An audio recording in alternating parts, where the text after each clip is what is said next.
ഇബിലീസാണ് ശൈത്താന്മാരെ വാപ്പ. ഇബിലീസും ശൈത്താനും തമ്മിലുള്ള ബന്ധം നിങ്ങൾക്കറിയോ? ഇബിലീസ് എന്ന് പറയുന്നത് ജിന്ന് വംശത്തിൻ്റെ പിതാവാണ്.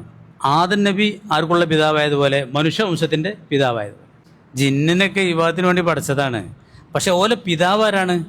ആദം നബി അലൈഹി സ്വലാം മനുഷ്യർക്ക് എപ്രകാരമാണോ ഉള്ളത് അപ്രകാരമാണ് ഇബിലീസ് എന്നുള്ളത് ഷെയ്ത്താൻ വർഗത്തിനുള്ളത്. ഷെയ്ത്താൻ എന്നാൽ ജിന്നുകളുടെ കൂട്ടത്തിൽ വിശ്വസിക്കാത്തവർക്ക് ഷെയ്ത്താൻ എന്ന് പറയും, മുഅ്മിനായവർക്ക് ജിന്നെന്നും പറയും. ജിന്ന് പൊതുവെ നമ്മൾ നല്ലതിനാണ് പറയല്. ഔലിയാക്കന്മാരായ ജിന്നുകളൊക്കെ ഉണ്ട്. മസ്ജിദുൽ ജിന്നുണ്ട് മക്കത്ത്, നിങ്ങളാരെയും കണ്ടണോ? എന്താണ് അതിൻ്റെ ചരിത്രം? റസൂലുള്ളാഹി സ്വല്ലല്ലാഹു അലൈഹി വസല്ലം തങ്ങൾ ഖുർആൻ ഓതി നിസ്കരിക്കുന്നത് കേൾക്കാൻ ജിന്നുകൾ വന്ന സ്ഥലത്താണ്. ആ സ്ഥലത്തൊരു പള്ളി ഉണ്ടാക്കിയാണ്. ആ ജിന്നുകളൊക്കെ മുസ്ലിങ്ങളായി. സുഹൃത്ത് ജിന്നിലും പറയുന്നുണ്ട്, ആക്കാഫിലും പറയുന്നുണ്ട്.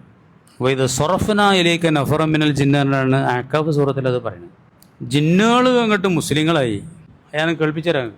അന്ന ഉസ്തമാൻ നഫറ മിനൽ ജിന്ന്, ജിന്നുകൾപ്പെട്ടൊരു സംഘം ശ്രദ്ധിച്ച് കേട്ടു എന്ന്. എന്താ കേട്ട്? ഖുർആൻ ഓതുന്നത്. കേട്ടതോടുകൂടി ഫഖാലു, ഇവർ പറഞ്ഞു, ഇന്നാ സമീന ഖുർആനൻ നജബ, വളരെ ആശ്ചര്യകരമായൊരു ഖുർആൻ ഞങ്ങൾ കേട്ടു, നേർവഴിയിലേക്ക് നയിക്കുന്ന ഒരു ഖുർആൻ.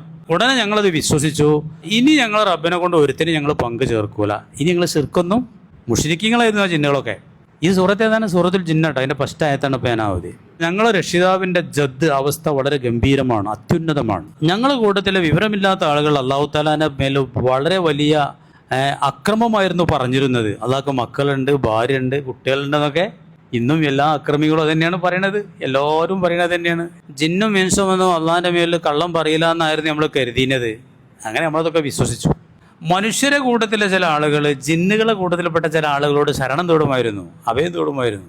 എലിയിലൊക്കെ പോകുമ്പോൾ, യാത്രയൊക്കെ പോകുമ്പോൾ, എവിടെയെങ്കിലും മരുഭൂമിയിലൊക്കെ എത്തുമ്പോഴേ, പഠിച്ചവനെ ഈ ഭാഗത്തുള്ള ജിന്നുകളെ കൊണ്ട് ഞങ്ങൾ അഭയം തേടുകയാണെന്നൊക്കെ പറയും.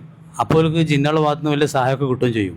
അപ്പോൾ ജിന്നോക്കും തന്നെ ഒരു കിവർ കൂടി ഇവർക്ക് വില ശിർക്കും. ഇതൊക്കെ ചരിത്രം അറിഞ്ഞിരിക്കണം നിങ്ങൾ.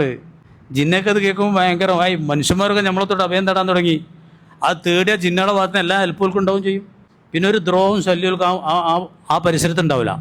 അപ്പോൾ ആളുകൾ പറയാനായിട്ട് നിൽക്കും, എന്ത് പഠിച്ചവനെ ഈ ഭാഗത്തുള്ള ജിന്നുകളാരെങ്കിലും ഓരോ നേതാവിനെ കൊണ്ട് ഞങ്ങൾ നിന്നോട് അഭയം തേടുന്നു, ഞങ്ങൾക്കൊരു കട്ടകാലം ഉണ്ടാവരുത് എന്ന്. അപ്പോൾ ജിന്നുകൾ എന്താക്കും?